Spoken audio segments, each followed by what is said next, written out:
e vamos meditar as Escrituras Sagradas.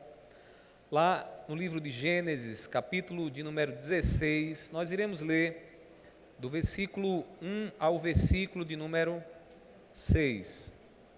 Gênesis, capítulo 16, do versículo 1 ao versículo 6. À medida que você encontrar, fique de pé em reverência à palavra de Deus.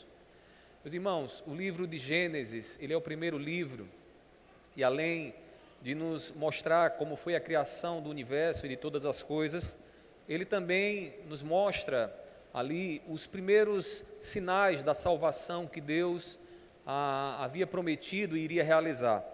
E nessa passagem aqui é uma passagem muito emblemática diante da promessa que Deus havia feito, de que viria aquele que pisaria a cabeça da serpente e a serpente morderia o seu calcanhar. E esse herdeiro viria através de Abraão. Só que o tempo de Deus é muito diferente do tempo dos homens. Abraão esperava que viesse, quem sabe, em 10 anos, Sara também, mas não era esse o tempo de Deus. E por conta disso, eles tomaram algumas decisões que eu queria refletir com vocês nessas decisões que tem muito a nos ensinar nessa noite. Então diz assim a palavra do Senhor, Gênesis capítulo 16, do versículo 1 ao 6. Ora, Sarai, mulher de Abrão, não lhe dava filhos, mas tinha uma serva egípcia chamada Agar. Então Sarai disse a Abrão: eis que o Senhor me impediu de dar à luz filhos. Tome, pois, a minha serva.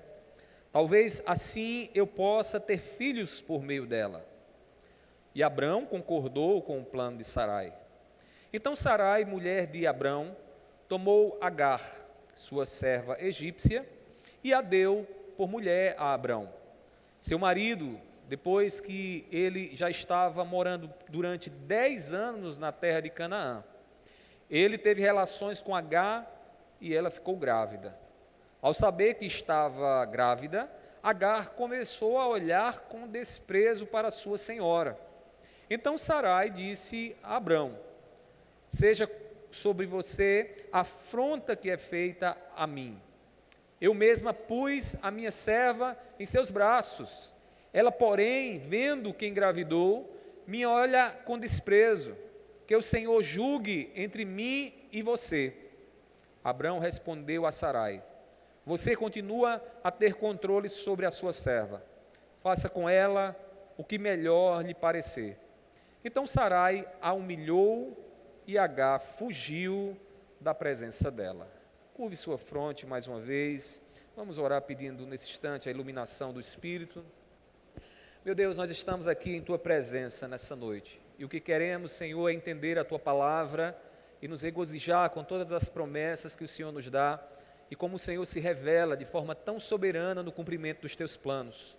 Eu te peço nesse instante, dá-nos entendimento, ajuda-nos, Senhor, a compreender a Tua palavra e sairmos daqui com a certeza de que ouvimos a Tua voz e recebemos do Senhor direção para as nossas vidas. Pai, eu te peço, seja com cada um dos meus irmãos que aqui está, seja também com aqueles que estão acompanhando nas redes sociais, Senhor, na internet, fala ao coração deles também. Assim eu te peço, assim eu te oro e já te agradeço, em nome do teu Filho amado Jesus. Amém. Amém. Podem sentar, meus irmãos. Meus queridos irmãos, hoje eu gostaria de refletir com vocês sobre a soberania de Deus em suas promessas para nós. Meus irmãos, quando nós observamos a maneira como Deus proveu a nossa salvação, fica claro para nós como Deus está no controle da história, como tudo está acontecendo para cumprir os planos e os decretos do nosso Deus. Irmãos, Deus, Ele nos fez promessa desde do início da história. Quando o homem pecou, Deus já deixou muito claro uma promessa de que viria um Salvador, de que embora o homem tivesse pecado diante do Senhor, o homem também seria redimido, seria salvo, e Deus deu essa promessa. Só que a promessa, irmãos, ela vai se cumprir no decorrer da história, e à medida que a história vai sendo desvendada, nós começamos a perceber quantos obstáculos vão aparecendo no meio da história, para que Deus cumpra os seus planos. Deus disse que enviaria o descendente da mulher que esmagaria a cabeça da serpente. Mas a coisa não seria tão simples assim. Meus irmãos, nós precisamos confiar na soberania de Deus em cumprir aquilo que Ele nos prometeu. E eu digo uma coisa já a você: na realização das promessas de Deus, Deus ele não conta com as nossas forças. Deus ele não olha para mim e para você e diz assim: olha, eu vou ver quanto de sabedoria você tem, a inteligência e a força que você tem, ou os seus recursos para cumprir o que eu prometi. Deus, de uma forma soberana, Ele realiza os seus planos, Ele cumpre aquilo que Ele nos prometeu. A nossa salvação é a prova disso. Meus irmãos, somente Deus é quem nos salvou, somente Ele é quem realizou a obra da nossa salvação. E você poderia perguntar: mas pastor, por que Ele fez isso? Por que Deus, Ele sozinho decidiu tomar sobre si o nosso castigo para nos salvar? Ele fez isso para que a glória fosse unicamente e exclusivamente dele. Deus não cumpre as suas promessas dependendo e esperando as nossas forças. Deus cumpre as suas promessas pelo poder que Ele tem, pelo controle que Ele tem no cumprimento assim da sua vontade no decorrer da história. Abraão havia recebido de Deus uma promessa. Por soberania e por graça, Deus escolheu, por meio de Abraão, trazer um descendente que geraria um outro descendente, até que se formasse o povo de Deus aqui na terra. Abraão foi aquele que ouviu do Senhor a ordem: sai da tua terra e da tua parentela e vai para uma terra que eu te mostrarei. A terra que hoje, inclusive, está em guerra, né? Aquela região de Israel, ali e onde está lá os palestinos, aquela região é a terra da promessa, a terra que Deus havia dado a Abraão. Abraão, em resposta de fé a Deus, sai da sua terra e vai então peregrinando em direção a Canaã. E ao chegar em Canaã, Deus se revela a ele e diz a ele que daria a ele um filho, que através de Abraão ele serviria uma grande descendência. Assim como as estrelas do céu, que não se podem contar, Abraão também teria uma grande descendência. E isso é tudo muito bonito, se não fosse um problema, que a esposa de Abraão era uma mulher infértil, era uma mulher estéril, era uma mulher que não podia gerar um filho. Meus queridos irmãos, havia uma grande recompensa para a vida de Abraão, que Deus tinha prometido a ele, mas essa recompensa viria através de um herdeiro, e este herdeiro seria Isaque. Isso preocupou Abraão, a ponto de Abraão pensar o seguinte: eu não tenho filho, então quem vai herdar a promessa de Deus é Eliezer, que era um damasceno que morava lá na casa dele. Mas aí veja o que diz o capítulo 15, versículo 4. Diz assim a palavra do Senhor: e eis que a palavra do Senhor veio a ele, a Abraão, dizendo: esse Eliezer não será o seu herdeiro, pelo contrário, aquele que será gerado por você, que será Isaque, né? Esse será o seu herdeiro. Então Deus diz o seguinte a Abraão: Abraão, eu sei o que eu estou fazendo. Não é como você quer, não é Eliezer que vai ser o herdeiro. Não vai ser alguém que você vai ali, através de uma decisão, colocar na sua casa que vai herdar a promessa.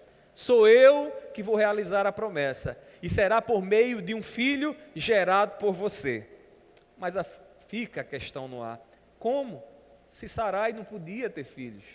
Irmãos, o problema era exatamente esse: Sarai, a mulher de Abraão, não lhe dava filhos. E aqui no capítulo 16, no primeiro versículo, o escritor faz questão de chamar a nossa atenção para esse fato.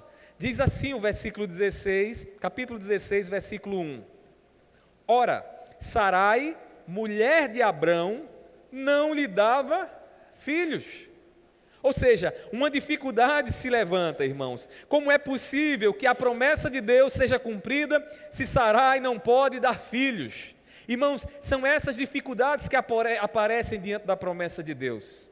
E a gente olha para o futuro e olha para o mundo à nossa volta e diz: é impossível que aquilo que a palavra do Senhor nos diz, como promessa do Senhor, se cumpra em algum momento.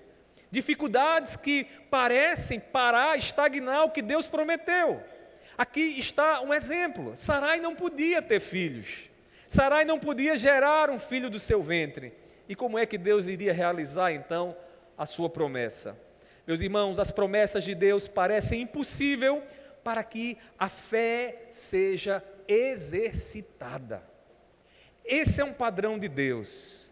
Quando Deus está operando na nossa vida, irmãos, algumas coisas são impossíveis. E aí, a fé nos faz superar o impossível. Vou dar um exemplo aqui para você. Você pode pagar os seus pecados? Quantos pecados você realizou esse ano? Se o salário do pecado é a morte, você teria que ter, para um pecado em cada dia do ano, 365 vidas. Você não tem. Isso é impossível. É ou não é, irmãos? É impossível. Você olha para os seus pecados diante de Deus e a única coisa que vem à mente é: Deus deveria me castigar porque eu falho. Deus deveria me matar porque eu sou um pecador. Então, o que é que eu faço? É impossível com as minhas mãos eu resolver esse problema diante da santidade e da justiça de Deus. O que é isso, irmãos? Algo impossível.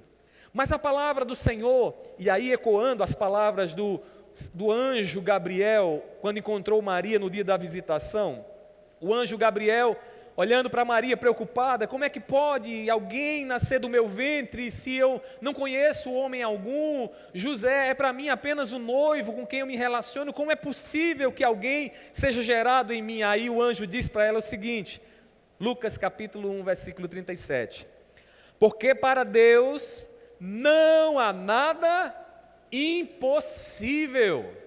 Meus irmãos, não há nada que pare aquilo que Deus deseja fazer.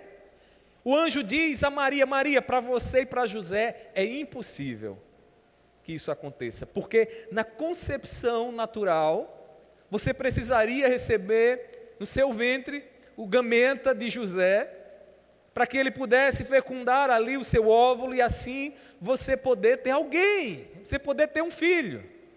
Mas eu vou lhe dizer uma coisa, Maria, diz o anjo: nosso Deus é o Deus do impossível. O nosso Deus, aquilo que Ele quer fazer, Ele faz. Meus queridos irmãos, o que está acontecendo aqui no relacionamento de Abrão e Sarai é uma ação impossível para que a fé seja exercitada por Abrão e por Sarai. E o que a gente vai ver aqui nessa noite, irmãos, é que por falta de fé, algumas decisões foram tomadas aqui, que até hoje repercutem na história da humanidade. Ou você acha que essa briga de Israel com os palestinos e muitos dos árabes ali ao redor de Israel é por acaso? Não, irmãos. É fruto de decisões mal tomadas lá atrás, frutos de ações feitas na incredulidade, diante do que Deus prometeu, e alguém de repente decide tomar um outro caminho, uma outra direção. A saída de Sarai, irmão, sabe qual foi? Foi sugerir algo incredulamente ao seu marido Abrão, que ainda não era chamado de Abraão.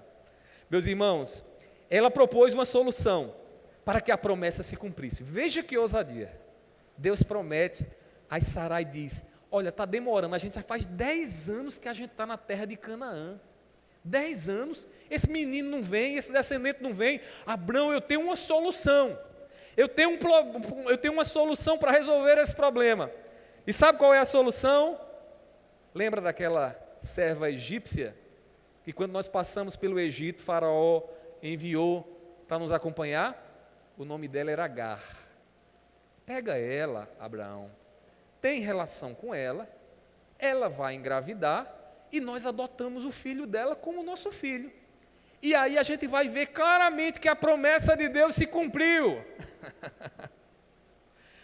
Meus irmãos, Deus é soberano na realização das promessas dEle. É Ele quem faz a promessa a mim e a você, e é Ele quem executa para cumprir.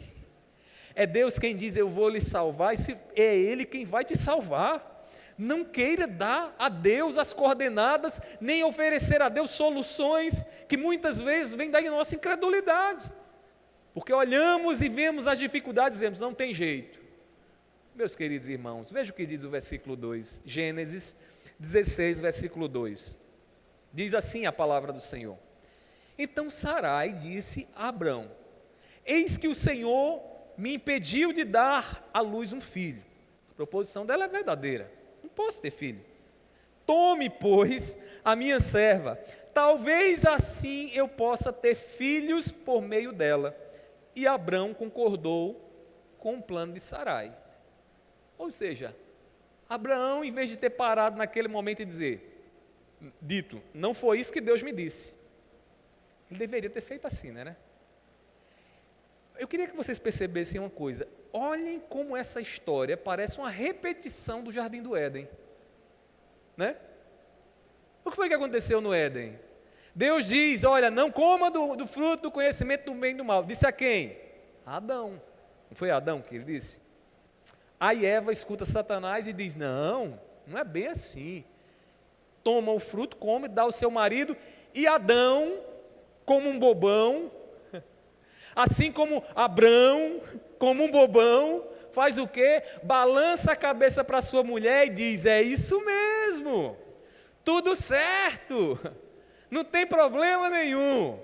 Meus queridos irmãos, Sarai fez o mesmo que Eva fez com Adão e levou o seu marido a agir incredulamente. E eu queria fazer um parêntese aqui. A Bíblia está repleta, irmãos, repleta de mulheres loucas que induziram seus maridos a tomarem decisões para lhes afastar de Deus. Eva é uma. Não tem nada, come. Tu serás como Deus, Adão.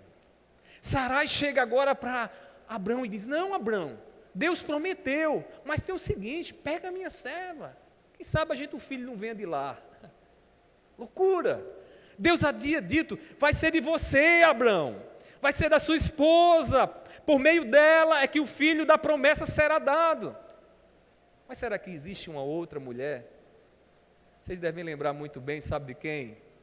Da mulher de Jó, né? O que é que a mulher de Jó diz lá em Jó, capítulo 2, versículo 9? Diz assim, ó, Jó 2,9.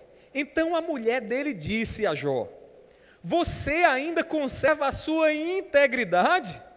Amaldiçoa a Deus e morra.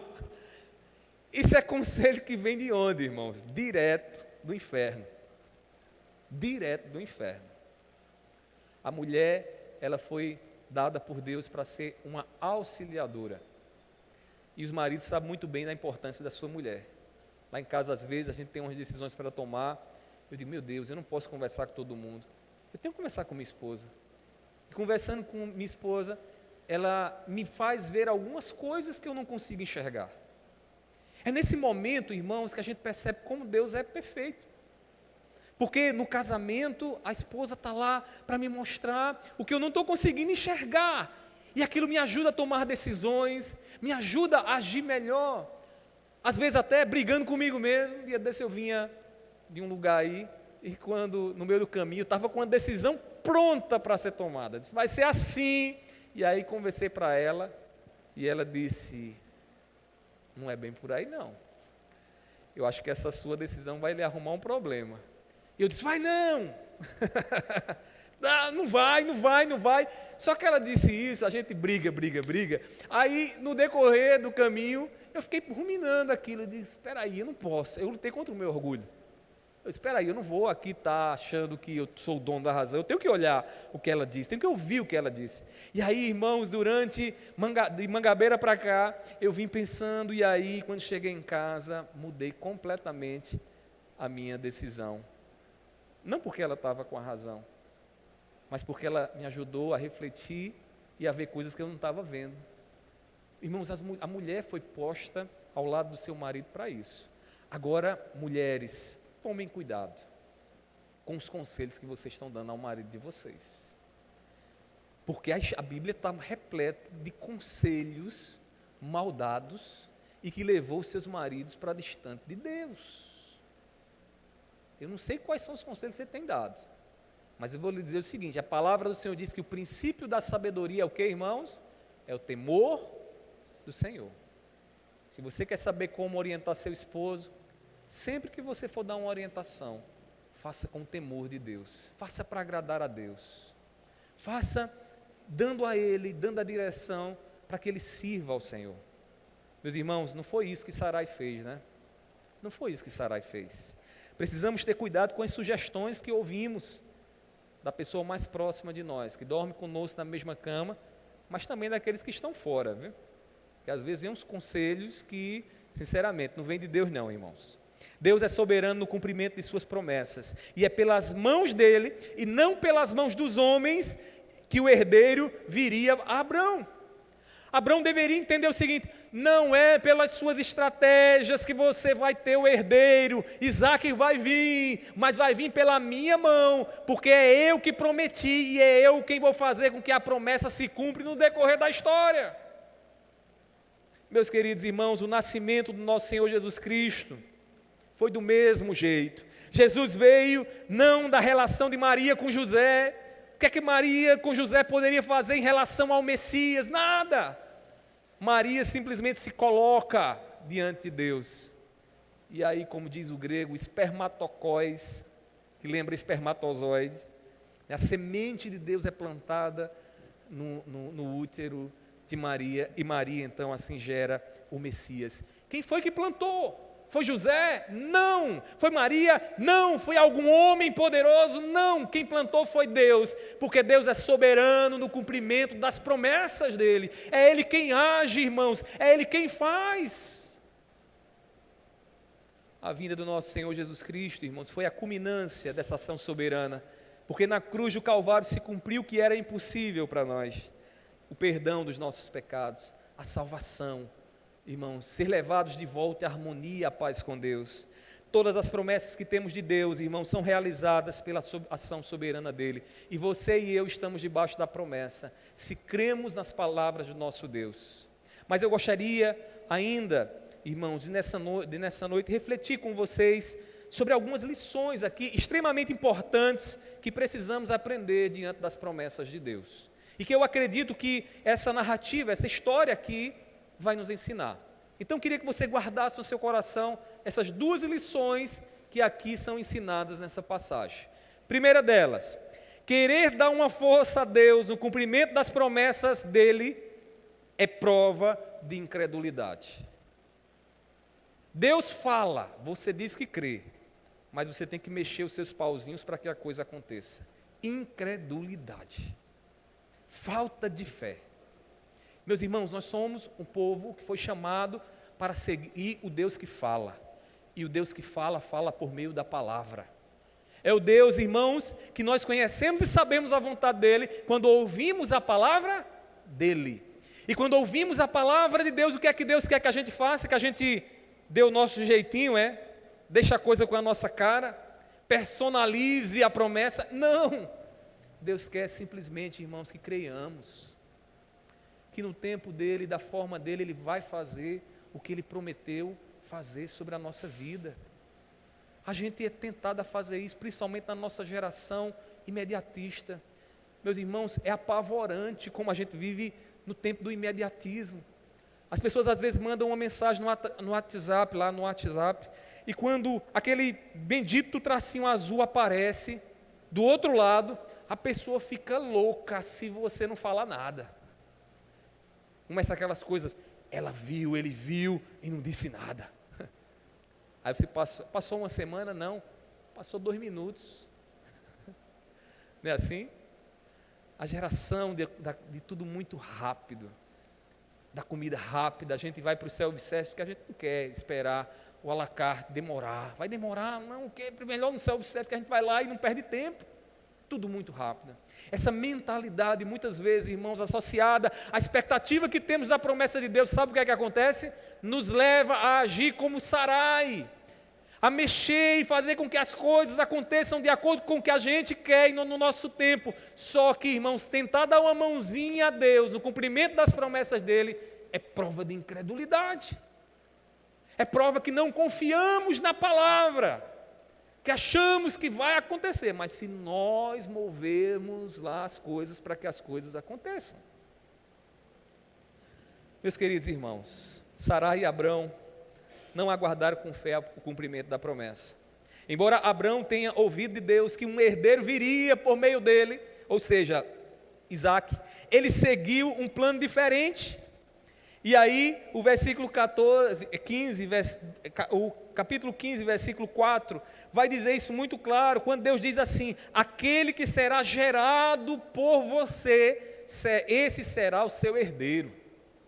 Aquele que é gerado por você, entenda aqui, aquele que dentro do relacionamento conjugal entre Abrão e Sarai seria gerado deles.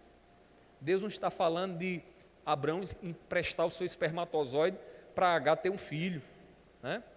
E tem até quem alegue por conta disso que a terra de Canaã também faz parte deles, porque eles aqui são filhos e descendentes de Arão, porque vocês sabem quem é o filho de H, né? Ismael. E os ismaelitas geraram outros e outros povos que hoje ainda alegam, aquela terra pela promessa de Deus também é nossa, porque Abrão também gerou um filho, Ismael, só que não era o filho da promessa. Não era o filho da promessa. Meus queridos irmãos, no versículo 2, na parte B, tem uma frase que eu queria que você notasse comigo aí na sua Bíblia. Versículo 2 do capítulo 16, na parte B, 16, 2 de Gênesis. Diz assim, ó: e Abrão concordou com o plano de Sarai. Abrão simplesmente balança a cabeça e diz: é isso mesmo, Sarai. É assim que Deus vai resolver o problema. Está demorando e Ele vai resolver como? Entregando o plano dele nas nossas mãos. Quanta incredulidade, meus irmãos. Assim também concordou Adão com o plano de Eva e comeu do fruto proibido. Assim tem muita gente que concorda com sugestões que não procedem de Deus. Ouvindo essas sugestões como se viesse de Deus, na verdade são provas, evidências da falta de fé na palavra de Deus. Meus queridos irmãos, lá em Gênesis capítulo 3, versículo 12, diz assim o homem: então o homem disse a Deus, né? A mulher que me deste para estar comigo, ela me deu da árvore e eu comi. Quanta ingenuidade, né, irmãos? Quanta ingenuidade. Eu acho, irmãos, aqui uma opinião minha, que a mulher que cuida bem do seu marido, ela sabe do poder que tem. E aí, aqui Eva dá um conselho, né, uma sugestão maliciosa, maligna, vinda direitinho, quentinha do inferno, porque vem das mãos de Satanás, e diz: olha, come, porque tu serás como Deus. Adão simplesmente disse: eu vou comer, é isso mesmo. Concordar contigo, mulher. Meus queridos irmãos, é preciso confiar nas palavras de Deus. É preciso ouvir a palavra de Deus, as promessas de Deus e confiar nelas. Imagine que você ouça de alguém que você vai ganhar uma boa quantia de dinheiro, e essa quantia de dinheiro vai servir para você pagar os boletos, e a partir de então viver bem, sem dor de cabeça. Meus queridos irmãos, nós só teremos fé nestas palavras se acontecer algo. E o que é que acontece? Uma mudança de atitude, né?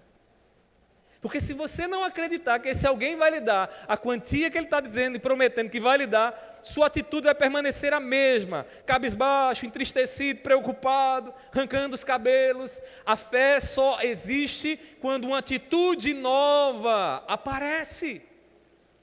Deus fala, Deus promete e uma atitude nova acontece. Sabe por quê? Porque nós passamos a acreditar naquilo que foi dito.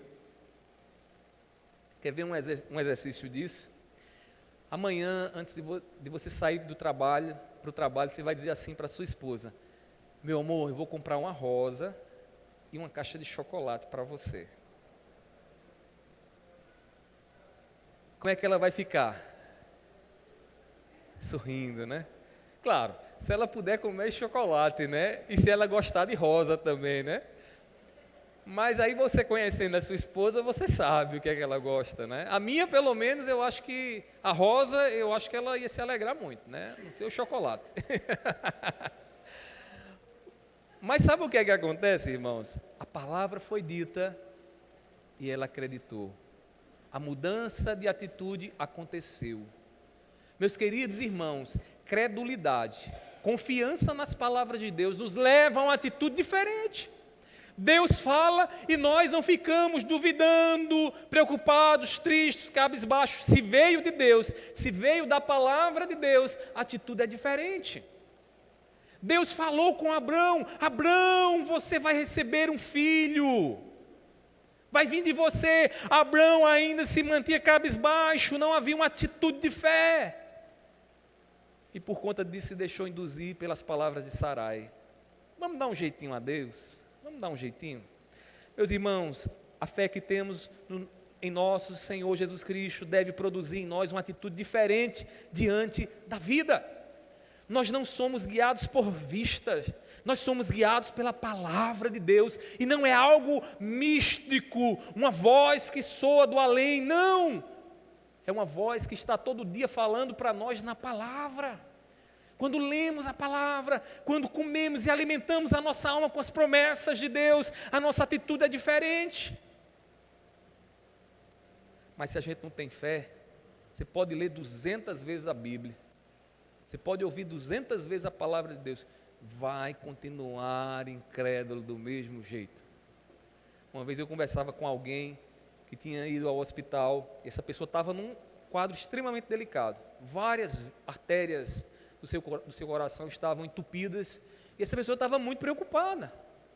Eu lembro quando eu falei para a pessoa, lendo a palavra, e eu li lá Filipenses, quando diz, olha, não andeis preocupados com coisa alguma, coloca diante de Deus em oração, por súplica, com ações de graça, e diz o texto, a paz que excede todo o entendimento, vai tomar seu coração, vai tomar a sua vida, vai lhe dar a paz.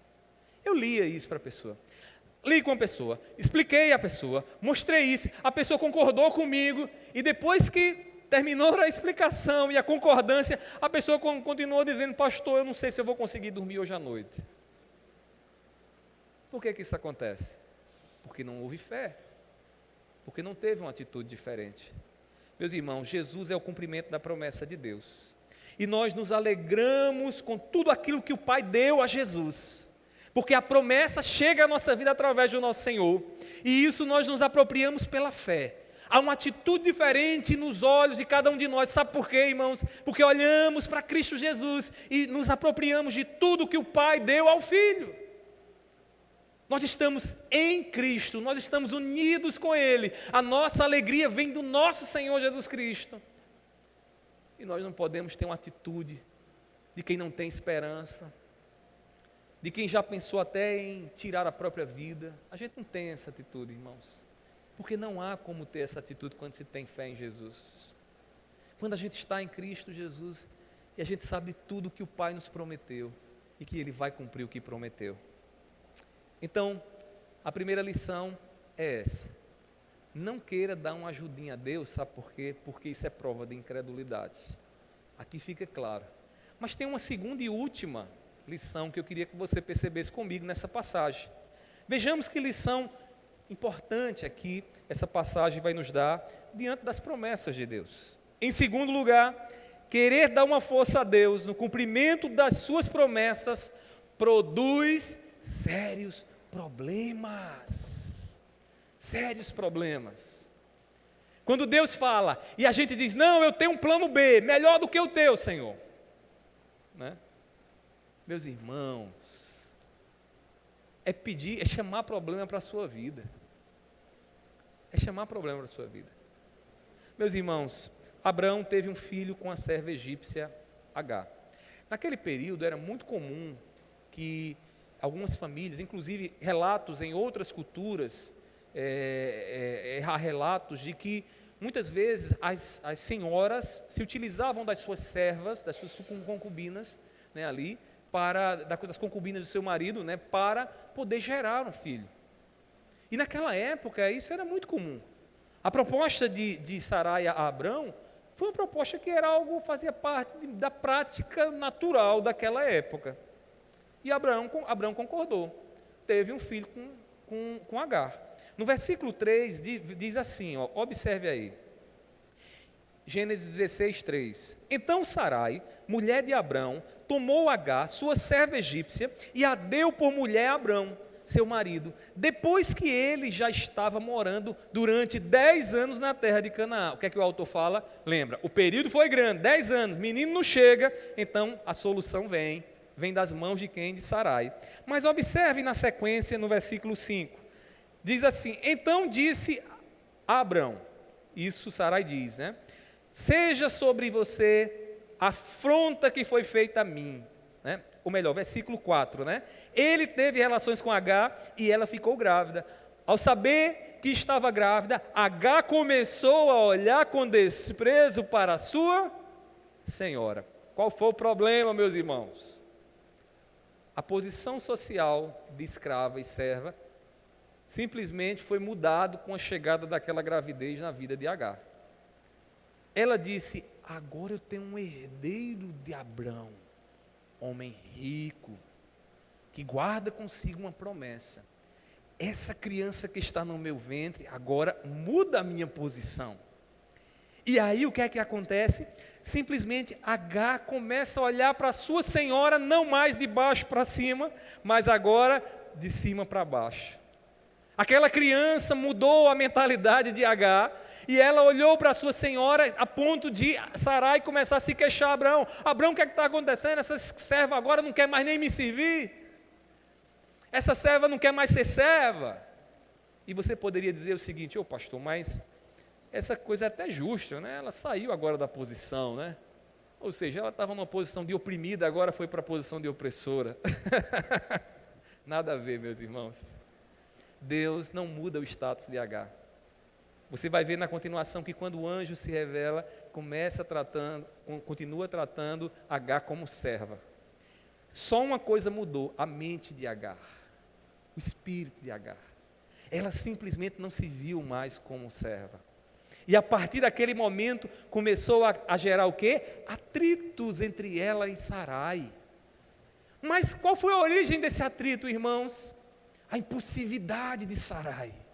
Não, Senhor, vou resolver com as minhas mãos. Não creu no Deus da promessa, que cumpre o que prometeu no tempo dele e da forma dele. Agar começou a menosprezar a sua senhora Sarai, depois que soube da sua gravidez. Sarai simplesmente, ainda na carne, e muito na carne, sabe o que é que ela fez? Vou começar a lhe humilhar. Versículo 5, versículo 6 diz assim, observe, versículo 5, né?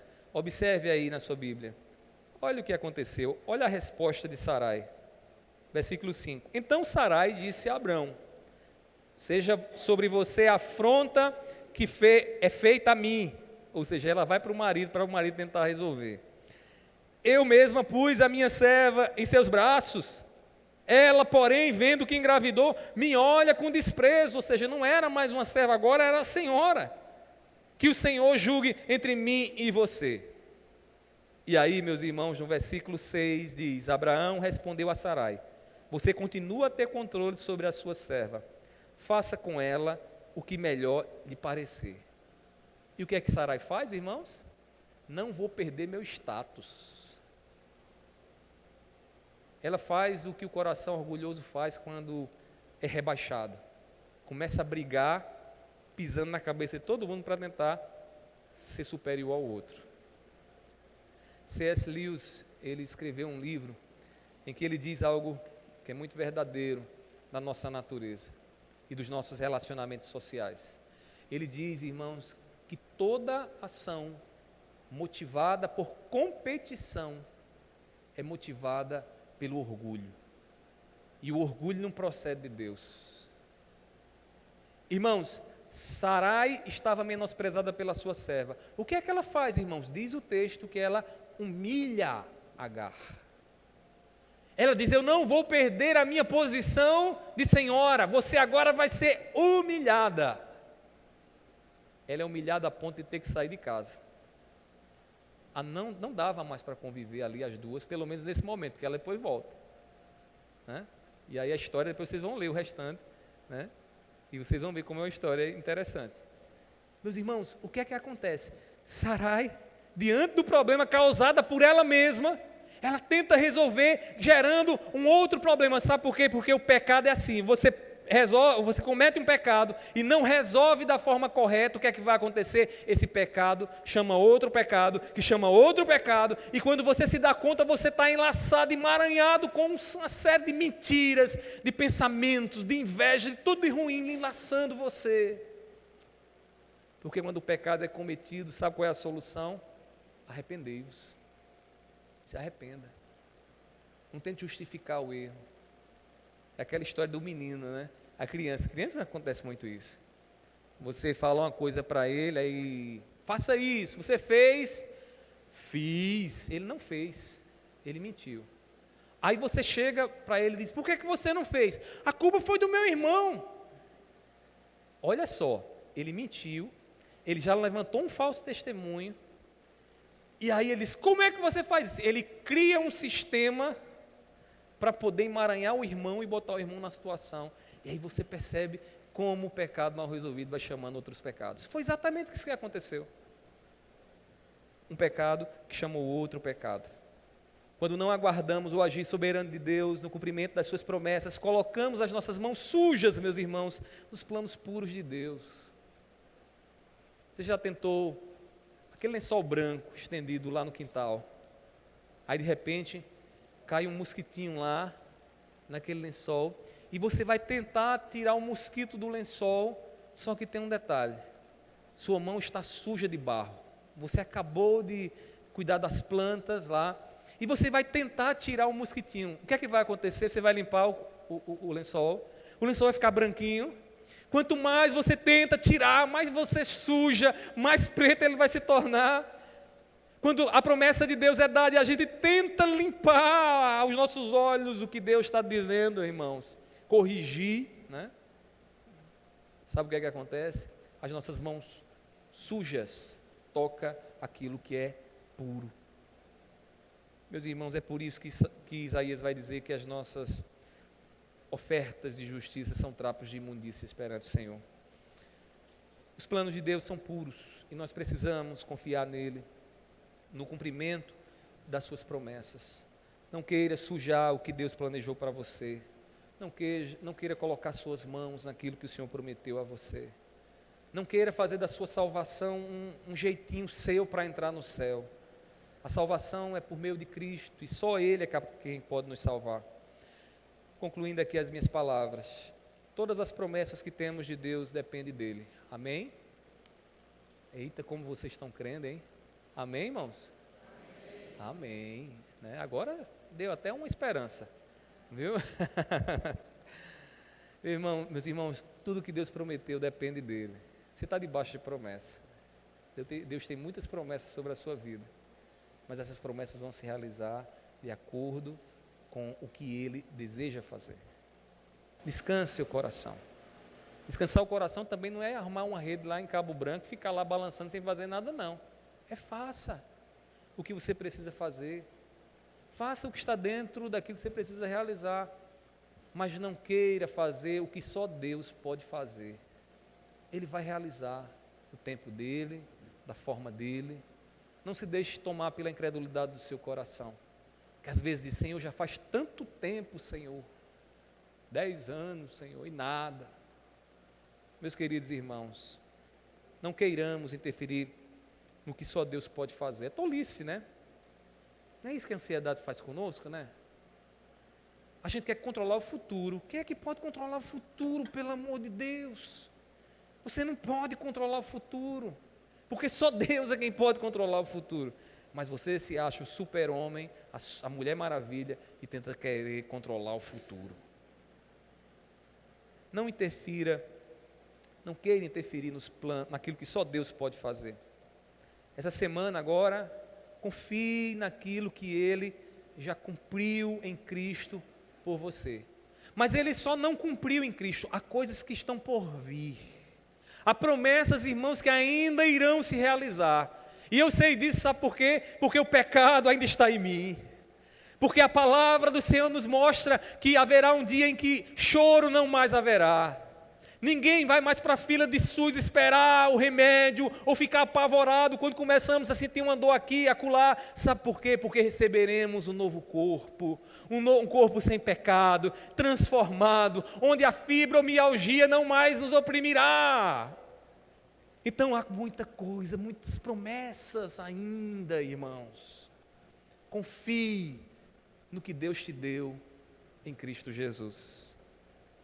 E eu te garanto uma coisa, essa semana você vai livrar a sua alma de muitos problemas. Você vai livrar a sua alma, o seu coração, a sua família de muitos problemas. Confie no Deus que soberanamente age para cumprir aquilo que Ele prometeu, para cumprir a sua palavra. Que Deus aplique sua palavra em nossos corações. Fiquemos de pé nesse momento, vamos orar, meus irmãos. Tudo isso que ouvimos nessa noite, meus irmãos, a gente precisa pedir graça a Deus para viver, viu? Não estou falando aqui confiando que vocês vão fazer e sair sozinhos, não. Eu seria louco se eu achasse que vocês iriam confiar, sim, por vocês. Eu oro a Deus e peço ao Espírito Santo que habita aí em vocês, que desperte o coração de vocês a terem uma fé maior. Então, nesse momento, nós vamos orar ao Senhor. E nessa oração nós vamos pedir essa graça ao nosso Deus. Deus, Ele pode agraciar você. Deus, Ele enche o nosso coração com essa fé. Então nós vamos orar nesse momento. Faça a sua oração silenciosa, depois nós oraremos todos juntos em nome de Jesus.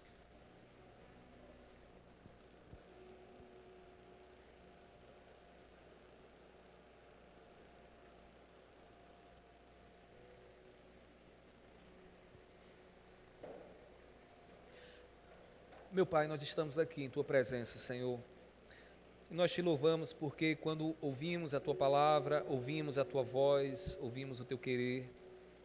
Meu Senhor, Tu sabes o nosso coração, antes que a palavra chegue aos nossos lábios, o Senhor já sabe o que é que a gente necessita, o que é que a gente tem orado, o que é que a gente tem pedido. E nessa noite eu Te peço, Senhor, pela vida dos meus irmãos que aqui estão, pela vida dessa irmã, Senhor, que nessa noite chegou aqui, talvez se questionando acerca do Teu tempo e da Tua promessa, Senhor. Meu Deus, abre os olhos da Tua serva, para que ela possa ver em Cristo Jesus a Tua promessa cumprida, Senhor.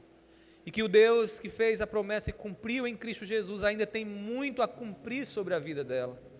Pai, aumenta a fé da Tua serva, que essa semana seja uma semana diferenciada, uma semana, Senhor, em que o relacionamento com Deus, com o Senhor, seja restaurado, restabelecido, meu Pai.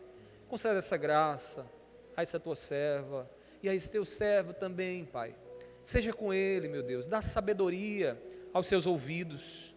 Tu sabes, Senhor, o que ele tem escutado, e eu Te peço nessa noite, meu Deus, que o Senhor dê sabedoria e discernimento na Tua palavra, para que ele possa filtrar aquilo que tem ouvido e se manter fiel e firme na Tua vontade, porque as promessas que o Senhor fez, certamente o Senhor vai cumprir, e nós não temos por que duvidar.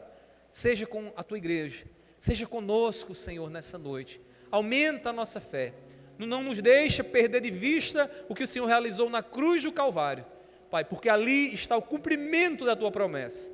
Meu Deus, abençoa-nos naquilo que temos para fazer, livra-nos de todo o mal, e dar-nos uma semana, Senhor, em que o Teu nome seja honrado e glorificado em tudo o que viermos a fazer.